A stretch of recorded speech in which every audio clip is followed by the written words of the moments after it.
Alors les amis, j'espère que vous allez bien et que vous avez passé un bon mercredi. Alors, on avait le match de Ligue des Champions ce soir entre Barcelone et le PSG.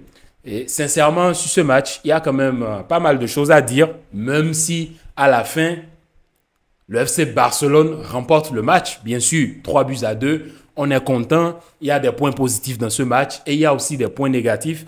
Et je pense qu'il faut en parler. D'abord, quand vous voyez le 11 de départ que les deux équipes proposent, moi perso, je ne sais pas vous, vous allez me dire dans les commentaires, moi j'étais un peu étonné, surtout dans le 11, que ce soit du côté du PSG et que ce soit du côté du FC Barcelone, parce que je me disais, mais comment ça, De Jong, il revient, De Jong titulaire dans ce match? Je ne sais pas si c'était un truc psychologique que Luis Enrique voulait tester, je ne sais pas, mais je me suis posé des questions. Pourquoi Frenkie de Jong est titulaire? Et pourquoi Sergi Roberto aussi est titulaire? Même si on sait que sur les derniers matchs, quand même, Roberto, il aligne, il montre quand même une forme impeccable. Il montre quand même une belle image, que ce soit dans le jeu et que ce soit dans tout ce qu'il peut apporter sur le terrain comme sacrifice. Moi, ça m'étonne quand je vois Roberto et de Jong sur le terrain. Et de l'autre côté, du côté du PSG, ça m'étonne de voir dans le 11 de départ qu'il n'y a pas Warren Zahir et qu'il n'y ait pas quelqu'un comme Danilo. Et même Skriniar, ça m'a étonné qu'il ne soit pas là et qu'il ne sorte pas dans le 11 titulaire. Et puis voilà. Et donc, le match commence normal, mais disons-nous la vérité. Le match commence, mais c'était mais tellement ennuyeux. C'était tellement ennuyeux. À un moment donné, moi, j'avais sommeil. Je ne sais pas vous, mais dites-moi dans les commentaires. Moi, j'avais sommeil. Je me disais, mais bon, qu'est-ce que je fous ici? Je commence à me faire chier. Hier, tu suis des matchs virevoltants où déjà en 30 minutes, il y avait déjà 3 buts. Mais là, tu es là 0-0, tu ne vois rien. Et dans le jeu, les équipes se partagent quand même la balle. Et il n'y a pas tellement d'actions. Ils ne proposent pas tellement de choses. Il y a des actions, il y a des frappes, mais pas sur le camp, pas dans le cadre. Du coup, quand il n'y a pas de frappe dans le cadre, c'est un peu plus compliqué. Même si, en première mi-temps, le Barça quand même montre une meilleure image que le PSG, que le Paris Saint-Germain, parce qu'on a quand même eu des arrivées. Il y a Rafinha qui fait une frappe croisée, qui passe à côté. Il y a aussi une tête de Lewandowski, si je ne me trompe pas. Le Barça, quand même, en première mi-temps, se procure des occasions, plus que le PSG. Et le PSG, tu vois des joueurs qui étaient inexistants. Des joueurs comme Mbappé, inexistant en première mi-temps. Et Dembélé aussi inexistant, même si il faisait quand même, il abattait quand même un boulot sérieux sur l'aile. Et sur les précédents matchs que moi j'ai vu du PSG, j'ai souvent vu Dembélé en milieu de terrain. Mais je n'ai pas compris aujourd'hui pourquoi Luis Enrique il a mis sur l'aile. Bon, c'est son poste de prédilection. Mais je me suis dit, bon, pourquoi il n'a pas essayé de tenter ça pour voir? Mais bon, je pense qu'il y avait une bataille, que ce soit psychologique et tactique des deux côtés. Du coup, les deux coachs, ils ont proposé quelque chose, mais voilà, auquel on ne s'y attendait pas. Et puis, bim, à la 37e minute, vient le but de qui? À la 37e minute, le but de qui, les amis? Le but de qui, les amis? Moi, je vous dis la vérité. Aujourd'hui, si Rafinha vient devant nous et nous dit que lui, c'est Ronaldinho ou que lui, c'est Rivaldo, qui sommes-nous pour lui dire que c'est faux? Qui sommes-nous? En tout cas, pas moi. Moi, je suis personne pour dire à Rafinha, tu n'es pas Ronaldinho. Non, mais incroyable. Rafinha, incroyable comment il est décisif. Non, mais moi, je me suis dit, quand je l'ai vu là avec les tresses et tout, je me suis dit, mais qu'est-ce qu'il allait faire encore, ce garçon-là? C'est pour nous sortir une performance éclatasse. Non, mais carrément, il m'a fermé la bouche. Rafinha, non, mais chapeau. Dans ce match, mais quel doublé de Rafinha. Incroyable. Regardez d'abord le premier but qu'il met. Non, mais moi, je me dis, parce que il y a, je ne sais pas dans quel match, il avait raté une occasion comme ça, mais sur ce match, mais regardez l'enroulé. Il ne rigole même pas, pap, il enroule et ça rentre. Donc, Rafinha, s'il nous dit que lui, aujourd'hui, c'est Ronaldinho, au Camp Nou, mais qui sommes-nous pour lui dire qu'il n'est pas Ronaldinho? Non, mais qu'est-ce qu'il est fort? Qu'est-ce qu'il est fort? J'ai envie de m'excuser. Mais je vais pas m'excuser maintenant. J'attends de voir la suite. Parce qu'on sait ce qui se passe. Quand tu t'excuses vite contre ces joueurs-là, et envers ces joueurs, ils commencent à t'aligner des performances éclatées en dessous, mais éclatées au sous-sol. Non, mais Rafinha, incroyable le niveau qu'il affiche. Et la manière dont il est décisif. Il est très décisif. Même la saison dernière, Rafinha, il est décisif quand on prend les statistiques.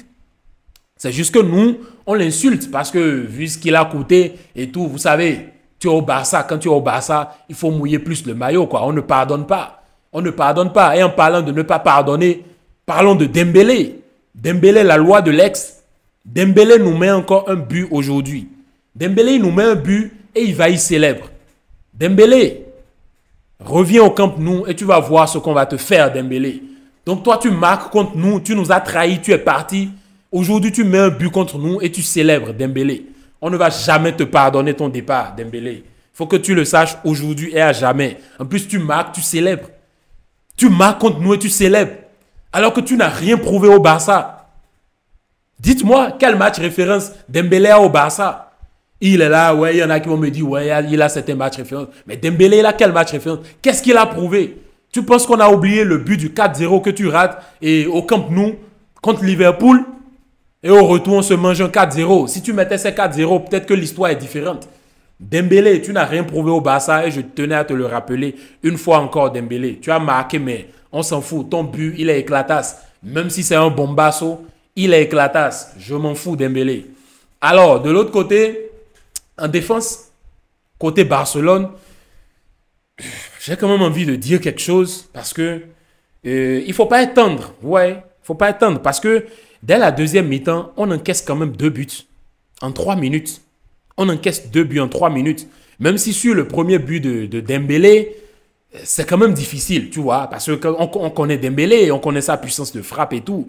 Mais cette frappe de Dembélé, elle est quand même imparable. Vous voyez, on peut quand même leur concéder cette occasion, on peut leur concéder cette faute-là, cette faute professionnelle.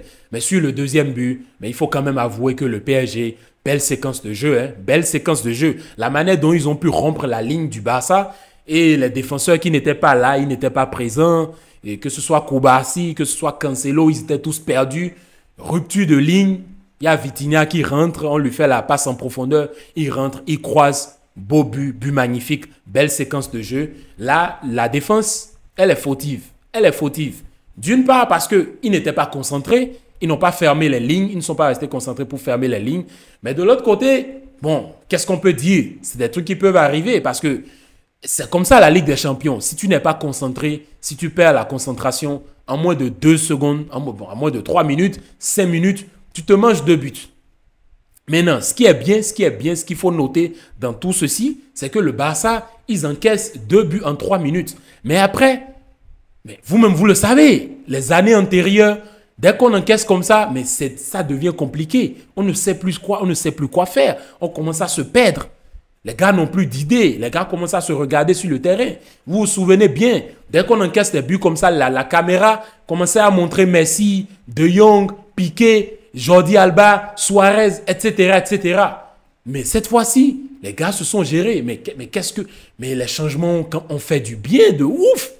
Les changements ont fait du bien de ouf. Vous voyez l'entrée de Pedri, le centre, la passe en profondeur de Pedri. Mais regardez comment il casse les lignes du PSG pour retrouver Rafinha. Et Rafinha, une autre fois encore, Ronaldinho. Frappe croisée, il n'attend même pas que la balle rebondisse au sol. Frappe croisée, paf, il met le but. Non, mais Rafinha, le nerveux. Rafinha, le nerveux. Qu'est-ce qu'on peut lui dire? On l'a traité de tous les noms. Mauritanien, et je sais pas, Soudanais, tout ce qu'on veut, sauf Brésilien. Mais aujourd'hui, il ferme nos bouches. Mais incroyable, la passe de Pedri. C'est là que tu vois la créativité de ce genre de joueur. La créativité de Pedri, la touche. Mais vous voyez la passe, elle est sensationnelle, magnifique, incroyable. Incroyable la passe de Pedri. Puis après, tu as aussi Christensen qui rentre en changement et qui marque le but de la victoire, le but de tête. Non, mais incroyable. Incroyable. Ce Barça, sur ce match, quand même, a du mérite de ne pas être tombé bas. Ils ont quand même su maintenir le moral. Ils ont su gérer les temps forts et les temps faibles. Mais vous-même, vous le savez. Le Barça d'avant, en ce moment-là du 2-1, mais ils sont down.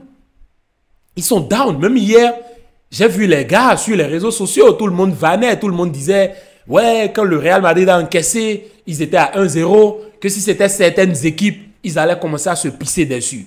Mais les gars, laissez-moi vous dire une chose, le Barça n'est plus une équipe qui se pisse dessus. Non, non, non, on ne se pisse plus dessus. Et je vous l'ai déjà dit, ça fait plus d'1 mois que nous sommes en forme.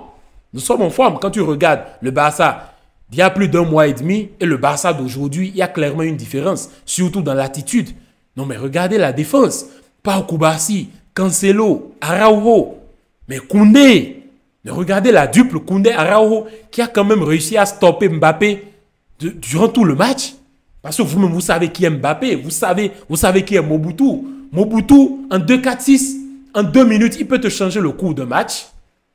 Il te change le cours d'un match. Mais les gars ont quand même réussi à le supporter, à le maintenir, à le pocket. Dans ce match, même si il a quand même une ou deux occasions, il a une frappe où Araujo contre la balle. La frappe, elle est cadrée. Attention, si Araujo ne contre pas cette frappe, peut-être que l'histoire, elle est différente. On n'est pas en train de parler de la même chose actuellement. Mais cette équipe, elle a quand même du mérite d'avoir pu éteindre Mbappé dans ce match. Maintenant, le truc, c'est quoi? Mais c'est à 2 manches. Il faut voir maintenant sur le match retour si on pourra résister au Montjuic. Bon, au Camp Nou, hypothétiquement, au Montjuic, pour voir si on supporte et qu'on se qualifie. De l'autre côté, tu as l'Atlético qui gagne Dortmund 2-1. Bon, 2-1, 3-2, ça reste quand même ouvert. Vous savez, la Ligue des Champions, tu peux pas faire confiance, quoi. Parce que d'un instant à l'autre, tu te fais punir et puis tu es dehors. Tu es dehors, pape, et on n'en parle plus et c'est fini. Du coup, voilà les gars, belle victoire du Barça, belle victoire, même si sur le deuxième but, la défense, elle est fautive. Ce match aurait pu se terminer 1-3-1 et c'est bon. Mais dans l'ensemble, la bataille, elle a été quand même, la bataille était équilibrée. Surtout en milieu de terrain. Milieu de terrain, la bataille était un peu équilibrée. Pourquoi? Parce que quand tu as Roberto en milieu de terrain dans ce match, c'était un peu chaud. Et de l'autre côté, tu as Vitinha, tu as Fabian Ruiz, et qui te font quand même un beau match. Et Asensio aussi, pas mal, même si éclaté. À la fin, Mbappé, il n'a pas hésité. Ça, c'est le point positif. C'est le point le plus positif de ce match. Parce qu'on connaît Mbappé. On a vu ici à la Coupe du Monde. Mbappé, en 3 minutes, il remet la France sur les roues, sur les rails. Donc, on sait qui est Kylian Mbappé Lotine. Du coup, au Parc des Princes, une victoire 3-2 au Parc des Princes en vue de recevoir le PSG au match retour au Montjuic. Quand même, les gars, il faut quand même applaudir. Et franchement, disons-nous la vérité, commençons à mettre un peu plus de respect, de respect sur le nom de Rafinha. Il le mérite, il le mérite. Franchement, il le mérite. Parce qu'on l'a dézingué, on le dézingue à chaque fois. On le dézingue, ce pauvre Rafinha. Mais même si les statistiques sont bonnes. Les statistiques sont bonnes plutôt pour Rafinha. Mais on le désigne quand même alors qu'il fait quand même de son mieux. Alors, belle victoire du Barça. On est content. Il y en a qui avaient dit, ouais, ce match sera ennuyeux. Les équipes d'Europa League vont jouer le mercredi. Et les équipes que personne ne calcule. D'accord, c'est pas grave. Nous, on accepte notre statut. On accepte notre statut. Et on va continuer à rester humble et à se gérer petit à petit. Allez les gars, n'hésitez pas, n'oubliez pas de me dire dans les commentaires ce que vous avez pensé de ce match, vos tops, vos flops. Et puis voilà. Allez, bien de choses à vous les gars et peace.